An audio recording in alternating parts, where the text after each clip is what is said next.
매일 같은 시각. 오후 3시 17분.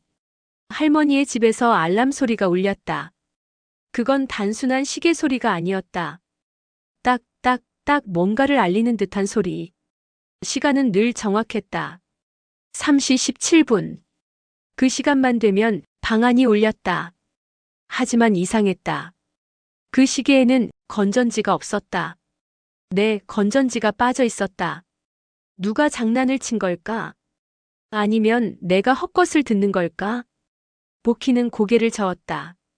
하지만 매일 어김없이 같은 일이 반복됐다.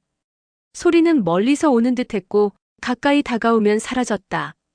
처음엔 그냥 치매인가 싶었다. 나이 드니까 별게 다 들려. 그렇게 넘기려 했다. 하지만 그 시계는 미정이 죽은 날의 시간을 가리키고 있었다. 3시 17분. 사고가 나던 날. 그날 이후로 정확히 같은 시각에 알람이 울렸다. 심장이 철렁 내려앉는 시간. 왜 하필 그 시각일까?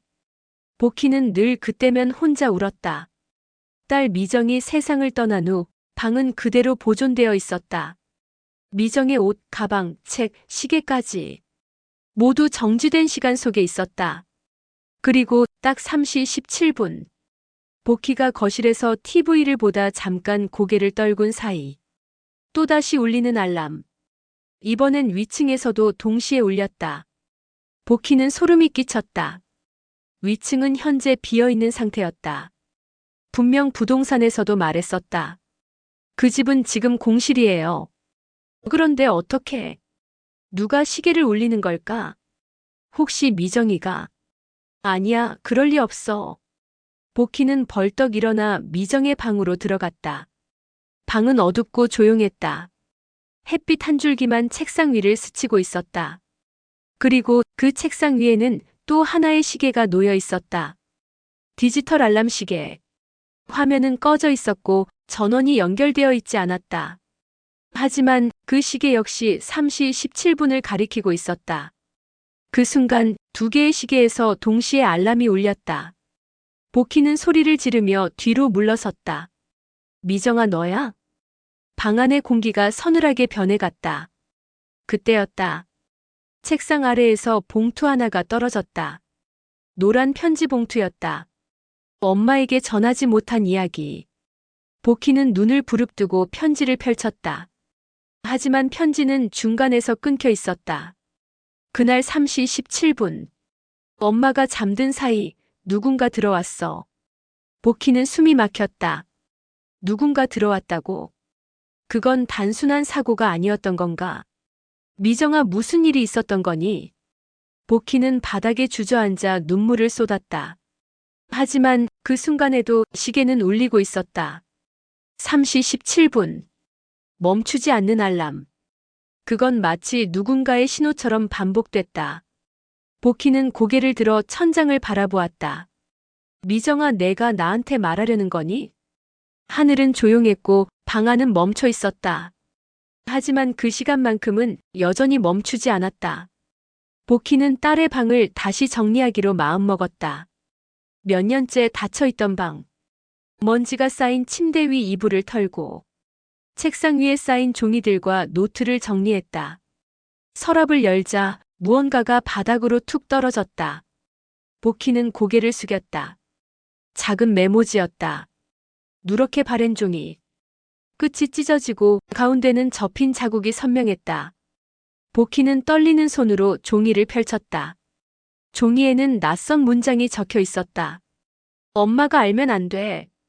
3시 17분. 그때 다시 돌아와. 순간 온몸에 소름이 끼쳤다. 보키는 숨을 크게 들이켰다. 미정이가 남긴 걸까? 그때 문 밖에서 인기척이 들렸다. 누군가 초인종을 눌렀다. 보키는 조심스레 문을 열었다. 30대 중반쯤 되어 보이는 남자. 단정한 셔츠 차림의 낯선 얼굴. 여기 윤보키 할머니 댁 맞나요? 보키는 경계하며 고개를 끄덕였다. 누구시죠? 아, 위층에 이사 온 사람입니다. 정훈이라고 합니다. 보키는 의아한 표정으로 그를 바라봤다. 무슨 일이시죠? 정우는 어색한 듯 웃으며 말을 이었다. 실례일지 모르겠지만 이상한 소리가 들려서요. 복희의 얼굴이 굳었다. 이상한 소리요? 네. 매일 오후 3시 17분쯤이면 제 방에서 알람 소리가 들립니다. 그런데 시계가 없어요. 복희는 숨이 막히는 느낌을 받았다. 위층에서도. 정우는 고개를 끄덕였다. 전자기기나 스마트폰도 아닌데 딱 아날로그 시계 소리 같아요. 그 말을 듣는 순간 복희는 다리에 힘이 풀리는 것 같았다. 정확히 그때 복희 집안에서 또다시 알람이 울렸다. 3시 17분. 정우는 깜짝 놀랐다. 방금 들리셨어요? 복희는 떨리는 목소리로 말했다. 매일 이 시간이면 이 집에서 저 소리가 나요. 정우는 말을 잇지 못했다. 할머니 이 시간 혹시 특별한 시간인가요? 복희는 한참을 침묵하다 말했다. 그건 내 딸이 죽은 시각이에요. 정훈의 눈이 커졌다. 사고 시각이요? 복희는 고개를 끄덕였다. 그 후로 매일 이 시간이 되면 그 시계가 울려요. 정훈은 잠시 생각에 잠긴 듯 말했다. 저도 위층 천장 위에서 이상한 걸 봤어요. CCTV처럼 생긴 게 있었어요. 설치된 지 오래된 것 같았어요. 복희는 충격의 말을 잇지 못했다. 왜 딸의 방 근처에 CCTV가 있었을까? 그건 누가 설치한 걸까? 그리고 왜 매일 3시 17분에 시계가 울리는 걸까? 그날 밤 복희는 잠을 이루지 못했다. 방 안은 조용했지만 귀에는 여전히 그 알람이 맴돌았다. 3시 17분. 딱, 딱, 딱. 딸이 남긴 소리일까?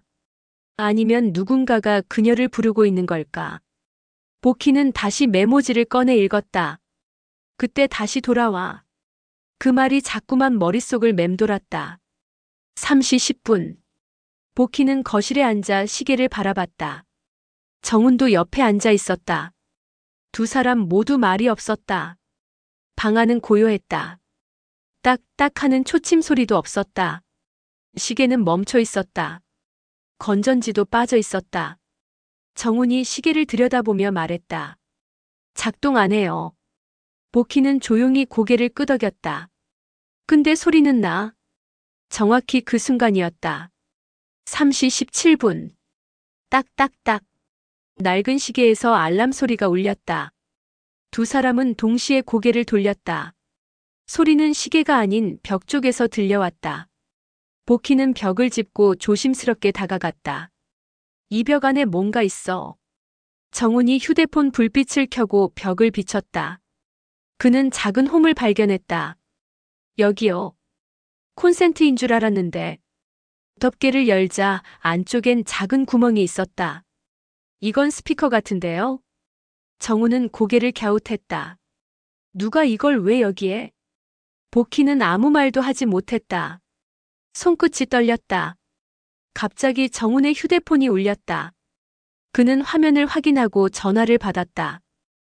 형. 어떻게 됐어? 진짜? 숨겨진 파일이 있었어? 복희가 그를 바라보며 물었다. 누구야? 정훈은 입을 다문 채 수화기를 내렸다. USB에 영상 하나가 더 있었대요. 그것도 이 집안에서 찍힌 영상이래요. 복희는 숨을 삼켰다. 우리 집? 정훈은 고개를 끄덕이며 노트북을 꺼냈다. 영상이 재생되었다. 화면은 어두운 복희의 거실이었다. 소파에 잠든 복희의 모습이 보였다. 그리고 누군가가 천천히 방문을 열었다. 복면을 쓴 사람. 조용히 거실을 지나 복희의 방을 본다. 그리고 미정의 방문 앞에서 멈춘다. 화면은 거기서 끊겼다. 정훈이 말했다. 편집된 영상이에요. 중간이 잘려 있었어요. 복희는 머리를 감싸쥐었다. 그날 정말 누군가 이 집에 들어왔던 거니? 정훈은 복희를 바라보며 말을 이었다. 미정 씨는 알고 있었던 것 같아요. 복희는 생각에 잠겼다. 딸이 마지막으로 했던 말이 떠올랐다. 엄마 혹시 무슨 일 생기면 내 방 책상 서랍 꼭 열어봐요. 그 말을 듣고도 복희는 두려워 외면했었다. 정우는 조용히 말했다. 할머니, 이건 단순한 알람이 아니에요. 누군가 계속 무언가를 숨기고 있어요. 복희는 눈을 감았다. 이제 나도 알아야겠구나. 복희는 서랍을 열었다. 딸 미정의 책상 서랍. 그 속은 정리된 상태였다. 펜과 노트. 그리고 오래된 수첩 하나. 수첩을 펼치자 그 안에 무언가 떨어졌다. 작고 녹슨 열쇠였다. 복희는 숨을 삼켰다. 이건 뭐지? 손바닥에 올려본 열쇠는 묵직했다. 복희는 미정의 옷장을 바라봤다. 왜인지 가슴이 두근거렸다. 옷장을 열자 맨 아래 서랍이 조금 튀어나와 있었다. 살짝 당기자 바닥이 톡 하고 들썩였다. 이건 가짜 바닥? 복희는 조심스럽게 눌렀다.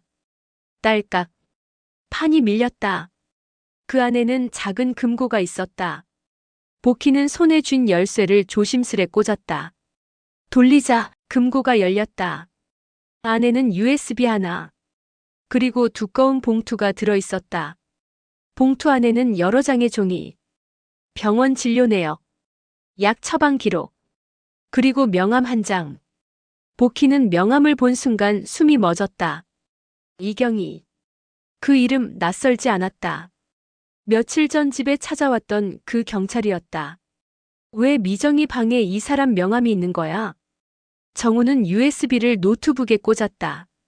영상 하나가 열렸다. 어두운 방. 미정이 어떤 남자와 대화하고 있었다. 남자의 얼굴은 흐릿했다. 하지만 목소리는 또렷했다. 내가 말했잖아. 건들지 말라고. 당신이 숨기는 진실 세상에 알려야죠. 그럼 당신은 끝장이야. 영상은 거기서 끊겼다. 정우는 목소리를 낮췄다. 이건 협박이에요. 미정 씨, 뭔가 폭로하려 했던 것 같아요. 복희는 숨을 들이켰다. 그 순간 초인종 소리가 울렸다. 두 사람은 동시에 고개를 들었다. 현관 앞에 서 있는 남자. 경찰 제복을 입은 중년 남자. 복희는 손에 들고 있던 명함을 내려다봤다. 이름이 같았다. 이 사람 명함에 있던 그 이름이야. 정훈이 다가가 문을 열었다. 그 남자는 부드러운 미소를 지었다. 윤복희 씨 되시죠? 최근 딸 윤미정 씨 관련해서 몇 가지 확인할 게 있어 방문드렸습니다. 혹시 유품 중에 이상한 물건이나 문서 발견하신 적 있으신가요? 복희는 심장이 요동쳤다. 말할 수 없었다. 정훈이 살짝 고개를 흔들었다. 말하지 마세요라는 신호였다. 복희는 침을 삼키고 대답했다. 아니요. 특별한 건 없는데요. 남자는 복희를 뚫어지게 바라보다 고개를 끄덕였다. 혹시라도 떠오르면 꼭 연락 주세요. 그는 다시 명함 하나를 건넸다. 그리고 돌아섰다. 문이 닫히자마자 복희는 주저앉았다. 그 사람이야. 영상 속 그 남자. 정우는 명함을 확인했다. 이경희. 서울 오경찰서. 정우는 작게 속삭였다. 할머니, 이제부터 우리가 조심해야 해요. 복희는 며칠째 잠을 이루지 못했다. 눈을 감아도 그 시계 소리가 귓가에 울렸다. 3시 17분. 그 시간만 되면 온몸에 전율이 흘렀다. 정훈과 마주 앉은 복희. 말없이 시간을 보내고 있었다. 정훈이 조심스럽게 입을 열었다. 할머니, 혹시 서랍 더 열어보셨어요? 다른 쪽지도 있을지 몰라요. 복희는 고개를 끄덕였다. 천천히 자리에서 일어나 미정의 방으로 향했다. 서랍을 다시 열었다. 이미 정리된 줄 알았던 공간. 그 안에 작은 하얀 상자가 있었다. 복희는 조심스럽게 뚜껑을 열었다. 그 안에는 머리끈 몇 개와 낡은 사진들. 그리고 노란 쪽지 한 장. 복희는 숨을 멈췄다. 손이 떨려왔다. 쪽지를 펼치자 익숙한 필체가 눈에 들어왔다. 미정의 글씨였다. 3시 17분. 엄마가 잠든 사이 누군가 집에 들어왔어. 나는 그 사람 얼굴을 봤어. 복희는 입을 틀어막았다. 그 쪽지는 중간에서 찢겨 있었다. 끝부분은 얼룩이 져 있었고 잉크가 번져 있었다. 정훈이 다가와 조용히 말했다. 이건 확실한 증거예요. 미정 씨는 침입자를 받고 기록으로 남긴 거예요. 복희는 눈을 감았다. 그 사람이 우리 미정을. 정훈은 말없이 고개를 숙였다. 그 침묵이 곧 진실이었다. 복희는 두 손을 모았다. 경찰에 알려야겠지. 정훈은 고개를 저었다. 그 경찰이 영상 속 남자라면 그건 위험해요. 복희는 쪽지를 꼭 쥐었다. 그때였다. 창밖에서 인기척이 들렸다. 정훈이 커튼을 젖혔다. 골목에 서 있는 검은 차량 한 대. 창 너머로 누군가 지켜보고 있었다. 감시받고 있어요. 정훈의 말에 복희는 몸을 떨었다. 왜 우리를? 정훈은 조용히 말했다. 진실이 밝혀지는 걸 두려워하는 거겠죠. 그날 밤, 복희는 홀로 미정의 유품을 꺼내 들었다. 사진들, 머리핀, 그리고 찢긴 쪽지. 다시 읽었다. 나는 그 사람 얼굴을 봤어. 하지만 말할 수 없어. 엄마가 위험해질까봐. 복희는 소리 없이 울었다. 딸은 죽기 직전까지도 자신을 걱정하고 있었다. 정작 자신은 아무것도 해준 게 없었다. 복희는 중얼거렸다. 미정아, 이제 엄마가 할게. 그 순간 문자 메시지가 도착했다. 보낸 사람은 정훈. 내용은 단 한 줄이었다. USB 분석 완료. 내일 만나서 설명드릴게요. 조심하세요. 복희는 휴대폰을 내려놓으며 중얼거렸다. 이제 진짜 시작이네. 정훈은 USB 분석 결과를 들고 복희의 집을 다시 찾았다. 복희는 불안한 얼굴로 그를 맞이했다. 분석 끝난 거니? 정훈은 고개를 끄덕였다. 네. 예상보다 더 심각해요. 그 안에 숨겨진 영상 하나가 있었어요. 복희는 소파에 조심스레 앉았다. 정훈은 노트북을 꺼내 USB를 꽂았다. 화면이 켜지자 무거운 침묵이 흘렀다. 영상은 CCTV처럼 보였어요. 날짜는 3월 17일 밤. 미정 씨가 사고 당일 그 전날 밤이에요. 화면에 거실 모습이 나왔다. 복희는 놀라 입을 틀어막았다. 자신이 자고 있는 모습이 그대로 찍혀 있었다. 조용히 문이 열렸다. 복면을 쓴 남자가 집 안으로 들어왔다.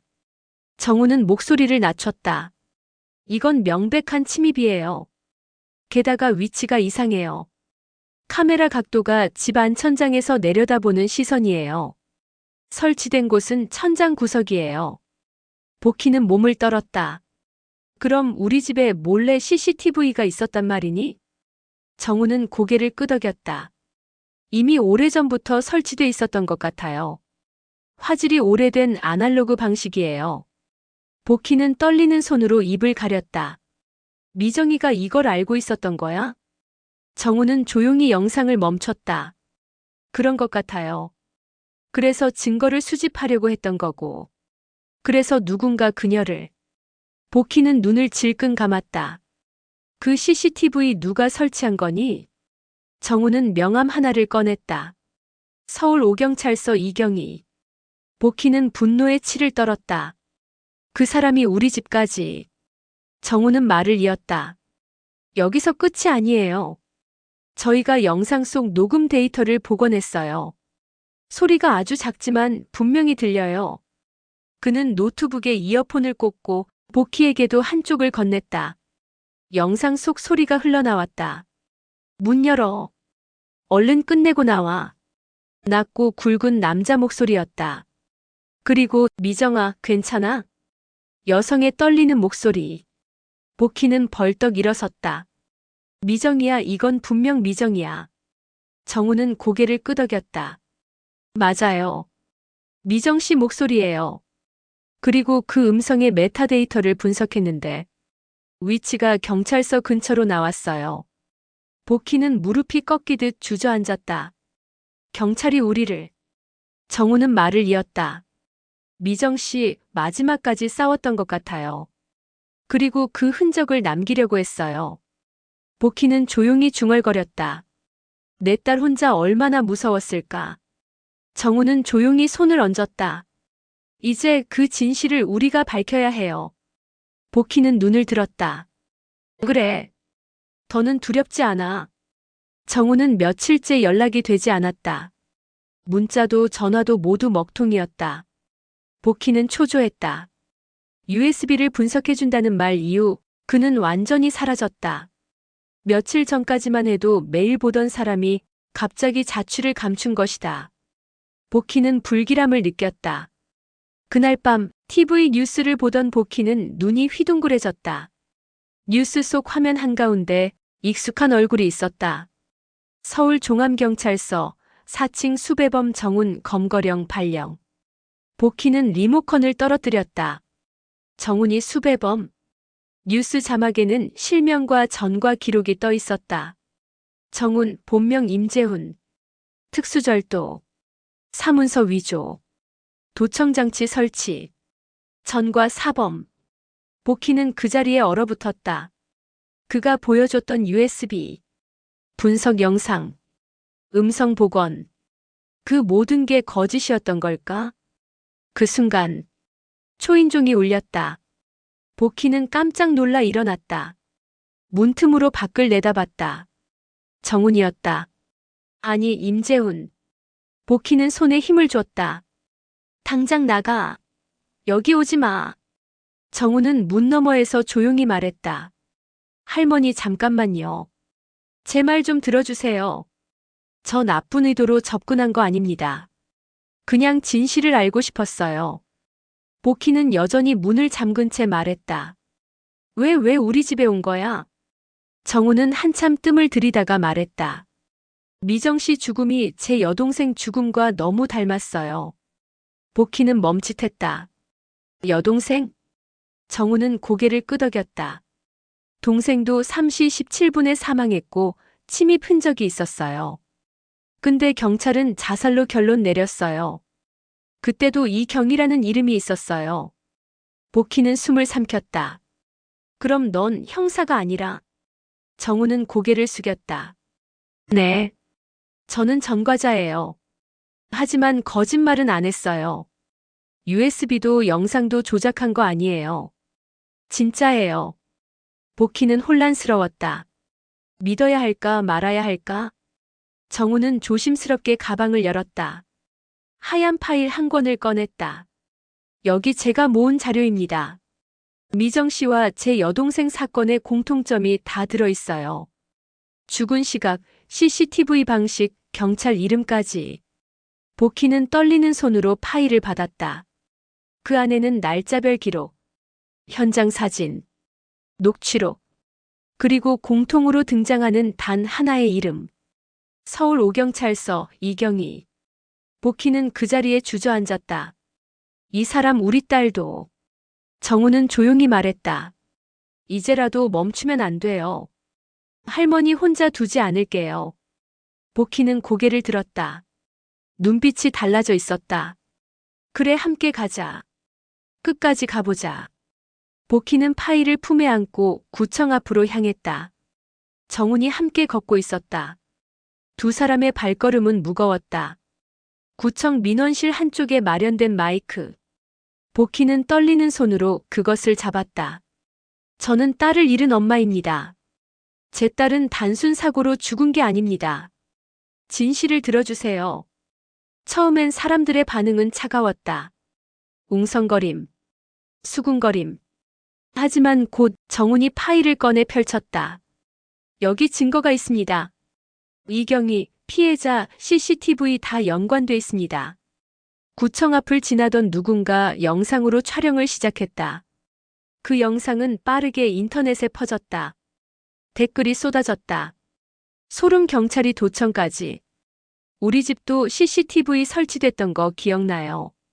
이거 큰일인데요? 며칠 만에 복희의 폭로 영상은 100만 조회수를 넘겼다. 사건은 커졌다. 결국 경찰청에서 특별조사팀이 꾸려졌다. 뉴스 속 자막에 등장한 이름. 서울 오경찰서 이경희, 비위 혐의로 직무정지. 협박, CCTV 불법 설치, 청탁 수수 정황 포착. 복희는 기사를 읽으며 눈시울을 붉혔다. 미정아, 너 말이 맞았구나. 정훈도 옆에서 속삭였다. 이제 시작이에요. 며칠 뒤 복희는 경찰청에 출석해 진술했다. 조사관은 조심스럽게 물었다.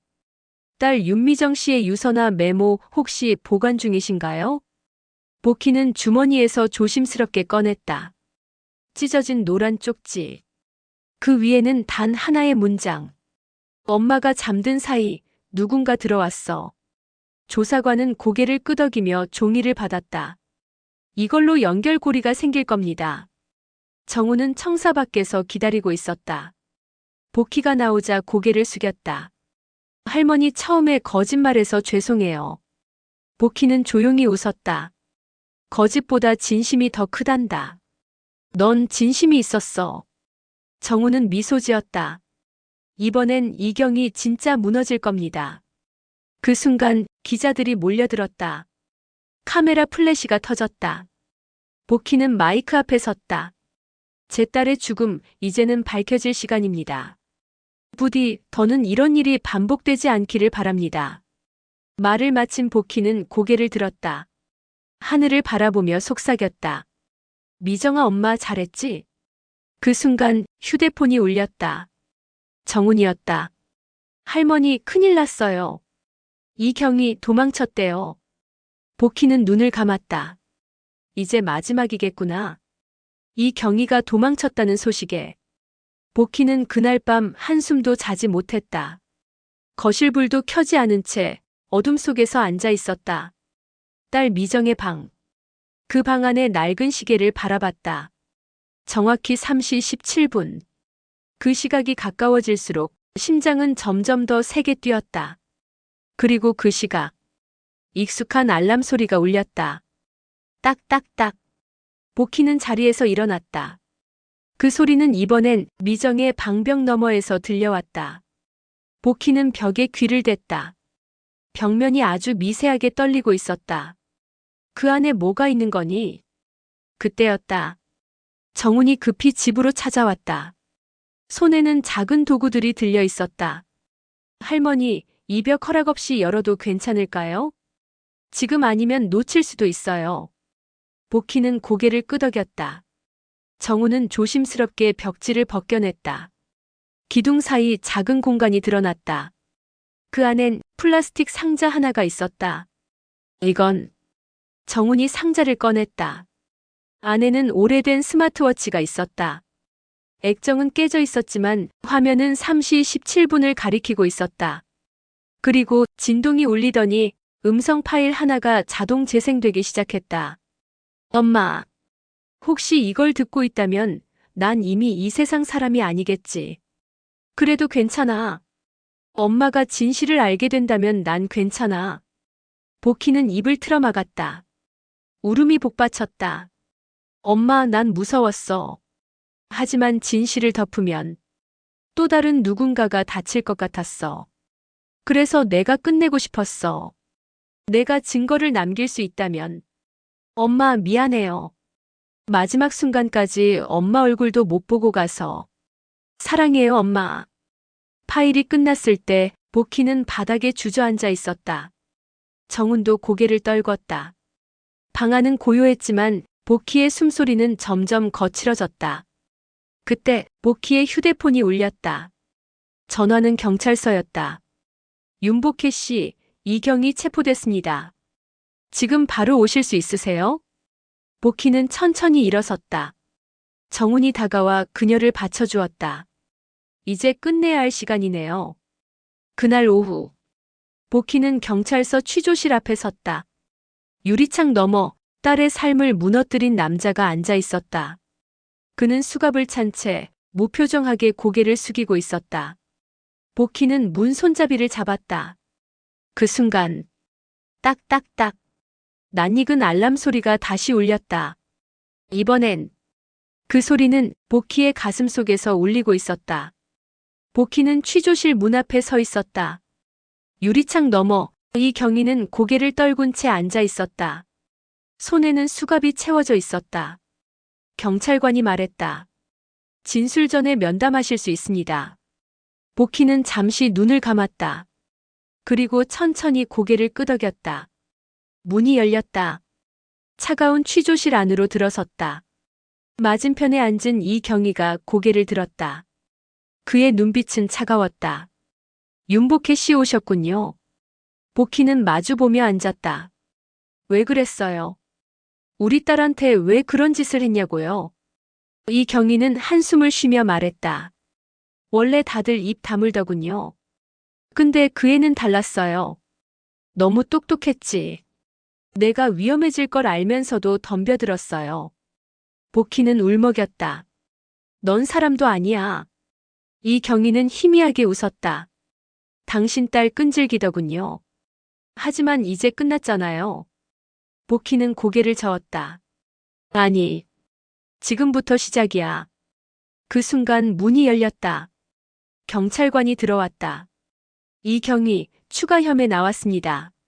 즉시 구속수감 조치입니다. 이경희는 자리에서 벌떡 일어났다. 말도 안 돼. 어디서? 복희는 조용히 그를 응시했다. 내가 짓밟은 인생들 절대 잊지 않을 거야. 이경희는 욕설을 내뱉으며 끌려나갔다. 복희는 흔들리는 다리로 벽을 짚었다. 정훈이 달려왔다. 할머니, 괜찮으세요? 복희는 미소 지었다. 이제 됐어. 그날 밤, 복희는 처음으로 거실에 불을 켰다. 혼자 차를 끓여 마셨다. 사진 앞에 촛불을 밝혔다. 그 옆에 종이봉투 하나를 꺼냈다. 미정이 쓰던 손목시계였다. 깨진 유리 너머 3시 17분. 복희는 시계를 조용히 감았다. 딸깍딸깍. 멈췄던 시계가 움직이기 시작했다. 그 순간 시계에서 알람이 울렸다. 복희는 고개를 들었다. 시계 화면이 깜빡이며 바뀌었다. 3시 18분. 복희는 조용히 웃었다. 그래, 이제 4시간에서 벗어났구나. 그제서야 복희의 눈에서 눈물이 흘렀다. 그건 슬픔이 아닌 놓아주는 눈물이었다. 그때 문이 두드려졌다. 정훈이었다.